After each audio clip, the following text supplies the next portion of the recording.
In digital Marathi, जनतेच्या हक्काचं व्यासपीठ। उल्हासनगर कॅम्प 4 मधील विनस चौक ते लाल चक्की चौक या रस्त्यावर असलेल्या पटेल मार्ट सुपरमार्केटमध्ये जीएसटीचे नवे दर बिलिंग सिस्टीममध्ये लागू न करता ग्राहकांकडून वसुली सुरू असल्याचा धक्कादायक प्रकार समोर आला आहे। माजी नगरसेवक प्रशांत धाडे आणि काही समाजसेवकांच्या निदर्शनास ही अनियमितता आल्यानंतर त्यांनी ग्राहकांसह सुपरमार्केट व्यवस्थापनाला जाब विचारला। यावेळी दुकानात मोठा गोंधळ उडाला। ग्राहकांनी व्यवस्थापनावर फसवणुकीचे गंभीर आरोप केले। दरम्यान सुपरमार्केट व्यवस्थापनाकडून स्पष्टीकरण देण्यात आले की अद्याप नव्या जीएसटी दरांचे अपडेट बिलिंग सिस्टीममध्ये आलेले नाही। अपडेट लागू झाल्यानंतर ग्राहकांना सुधारित दरानुसार बिल दिले जाईल असे त्यांनी सांगितले। परंतु परिस्थिती बिघडू नये म्हणून पोलिसांनी तातडीने हस्तक्षेप करत पटेल मार्टला तात्काळ बंद करण्याचा आदेश दिला। माजी नगरसेवक प्रशांत धांडे यांनीही ठाम भूमिका घेत सांगितले की जोपर्यंत जीएसटीचे नवे अपडेट बिलिंग सिस्टीममध्ये लागू होत नाही तोपर्यंत पटेल मार्ट सुरू होऊ देणार नाही। या घटनेमुळे परिसरात चांगलीच खळबळ उडाली असून नागरिकांमध्ये संताप व्यक्त होत आहे।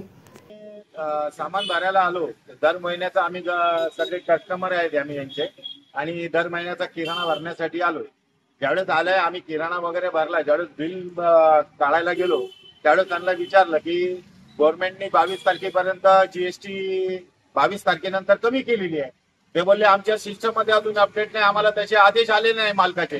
तर त्यानंतर मी इथे उठाव केला आणि त्याला सांगितलं की जोपर्यंत जीएसटी कमी होत नाही तोपर्यंत आम्ही इथून हलणार नाही, तुझ्याकडून दुकानातून सामान घेणार नाही आणि एकही कस्टमर आतमध्ये जाऊ देणार नाही। ज्या पद्धतीने नरेंद्र मोदींनी आम्हाला 22 तारखेपर्यंत 22 तारखेनंतरची गिफ्ट दिलेली आहे। आता सगळं दसरा आहे, तेव्हार आहे, लक्ष्मीचे घट बसलेले आहेत आणि पुढे दिवाळी आहे। या दिवाळीची गव्हर्नमेंटने आम्हाला गिफ्ट दिलेली। नरेंद्र मोदींनी सांगून देखील हे लोक आमच्या जनतेची लूट करतात आहे। त्यामुळे आम्ही आज हे जन आंदोलन केलं जनतेच्या वतीनं आणि आज आम्ही लो पटेलला जोपर्यंत ते त्यांच्या सिस्टम मध्ये कमी करत नाही, आताची जीएसटी लागू झाली तोपर्यंत आम्ही याला उघडू देणार नाही आणि जनतेची लूट होऊ देणार नाही, हे असं आम्ही सगळ्यांनी ठरवलं।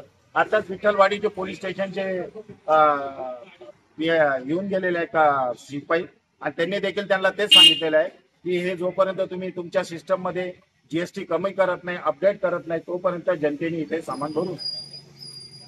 पटेल मार्ट प्रशासनाने आपली भूमिका मांडताना स्पष्ट केले की त्यांच्या बिलिंग सिस्टीममध्ये नवीन जीएसटी अपडेट अद्याप लागू झालेला नाही। मात्र अपडेट लागू झाल्यानंतर ग्राहकांना योग्य दरांचे बिल देण्यात येईल। तसेच ग्राहकांची फसवणूक करण्याचा त्यांचा कोणताही उद्देश नसल्याचे प्रशासनाने स्पष्ट केले।